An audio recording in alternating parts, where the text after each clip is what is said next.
Nasrin, hello, কোথায় বসছো? আসসালামু আলাইকুম। কোথায় আমরা আসছো? মায়ামি বিচে যে হোটেলে উঠছি ওই হোটেলের ব্যাকইয়ার্ডে বসে আছি। অনেক সুন্দর লাগতেছে, ওয়েদারটা এত নাইস। আমার কেমন ইচ্ছা feel করতেছে করতেছো? এখানেই থেকে যাই। তাই? খুবই জায়গাটা খুব সুন্দর, না? খুবই সুন্দর। এই যে দেখাচ্ছি জায়গা। তো এই যে ওই যে বিচ দেখা যাচ্ছে দূরে। খুব সুন্দর। এটার কোনো ইজ্জত আছে নি, বুঝবো বাংলা। খালাম্মা, এদিকে আসেন। ওয়ালাইকুম ওখানে সালাম। পিছনে, হ্যাঁ। কেমন আছো তোমরা? কেমন কাটালে হ্যাঁ। মায়ামি বিচে? আপনার কেমন লাগতেছে খালাম্মা? আমার খুব ভালো লাগতেছে। মানে সকালে উঠে ব্রেকফাস্ট করলাম, এখন আসছি সুইমিং পুলের দৃশ্য দেখতে। অনেক সুন্দর, অনেক শান্ত পরিবেশ। পরিবেশটা খুব মোহনীয়। ওয়েদারটা খালাম্মা একদম হ্যাঁ, বাংলাদেশের ফিলিংস না? ওয়েদারটাও একদম আমাদের বাংলাদেশের মতো। মৃদুমন্দ বাতাস, নারকেল গাছ, পাম গাছ। হ্যাঁ। হ্যাঁ, অনেক ভালো লাগতেছে। আল্লাহর যে সৃষ্টি কত সুন্দর, আল্লাহ জানে কত সুন্দর। মাশাআল্লাহ, এক এক জায়গায় এক এক হ্যাঁ, রকম সুন্দর এক না? রকম সুন্দর, একদম পুরা বাংলাদেশের মতো। নারিকেল গাছ, পাম গাছ, শোপিস সুন্দর। হ্যাঁ, অনেক ভালো আমাদের লাগতেছে। কক্সবাজারের মতো এই যে ইয়েগুলি কি বলে, শোয়ার ইয়া, অনেক সুন্দর। আল্লাহ অনেক ধন্যবাদ তোমাদের, আমাদের মেয়েদের, জামাইদের। ঠিক আছে আল্লাহ খালাম্মা। আমাদের অনেক কিছু দেখাইলো। আলহামদুলিল্লাহ। আলহামদুলিল্লাহ, আল্লাহর কাছে আল্লাহ শুকরিয়া। আপনাদেরকে অনেক দীর্ঘজীবী করুক, আরো যেন আরে আল্লাহ। বাবা, সুস্থ সবল থাকি, এটাই হাতে রতে চলে যায়, এটাই অনেক। না তোমাদের খালাম্মা, আদরে আলহামদুলিল্লাহ, আল্লাহ আপনাদেরকে যুগ যুগ ধরে বাঁচায় রাখুক। আমাদের সাথে ঘুরবেন, আমরা এনজয় করবো। আপনারা না থাকলে তো আমাদের খালি খালি লাগে। অনেক সময় ধন্যবাদ। এই বকা দেই, তারপরে এত ধমক দেই, হ্যাঁ, অনেক সময় তোমাদেরকেও ইয়া বাঁকা করি, দিই, মনে কিন্তু করো রাখিও না। হুম, হ্যাঁ। আম্মা কেমন লাগতেছে আসছেন? খালাম্মা দাঁড়ান আম্মার সাথে। হ্যাঁ, কেমন লাগতেছে? এই তো আমরা এই ফ্লোরিডা মায়ামি বিচের কাছে আসছি।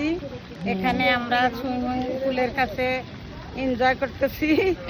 আমাদের মেয়েরা আনছে, এদের জানি আল্লাহ অনেক বাঁচায় রাখে। আমাদেরকে যা জীবনে দেখি নাই তাই অনেক দেশ ঘুরাইলো। এরকম ভাগ্যবতী মেয়া জানি সবারই হয়, সবারই কপাল জানি করে, সবাই মায়েরে জানি আদর করে, সবাই জানি এই ওদের জন্য দোয়া করে আর কি। তা আসছি, অনেক ভালো লাগলো। কিন্তু আমি এখানে আসছি ঠিকই, কিন্তু আমার বোন পুত্রা মারা যাওয়ার পর হাকিম, ওর জন্য আমাদের খুব খারাপ লাগতেছে।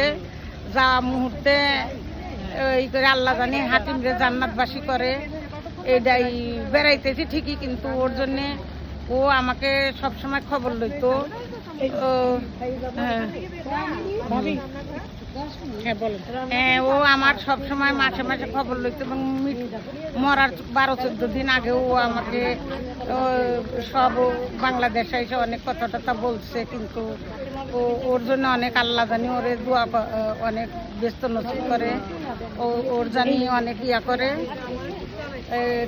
হ্যাঁ, বেড়াইতেছি ঠিকই, কিন্তু ওর কথা বারবার মনে পড়তেছে। তো সবাই ভালো থাকেন, ই করেন, মেয়েদের জন্য দোয়া করবেন সবাই। ওদের এনজয় করতেছি আমরা অনেক। আমরা এখানে আরো 5 দিন থাকবো, তারপরে নিউ ইয়র্কে চলে যাব। ভালো থাকেন সবাই। না, হাকিম ভাইয়ের জন্য আসলে খারাপ লাগতেছে বেড়াইতে আসলেও।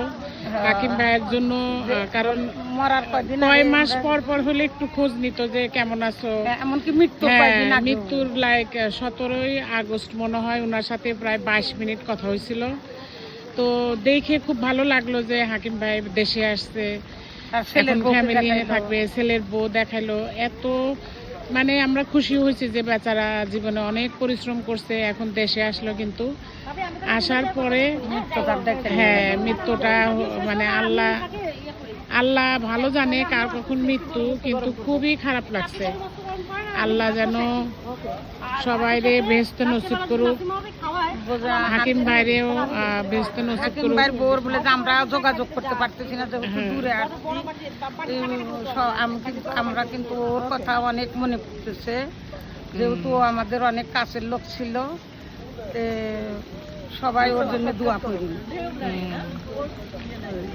হাকিম ভাইয়ের আল্লাহ বোরের- ব্যস্ত নসিব বোরের- করুক, আমরা মন থেকে দোয়া করতেছি।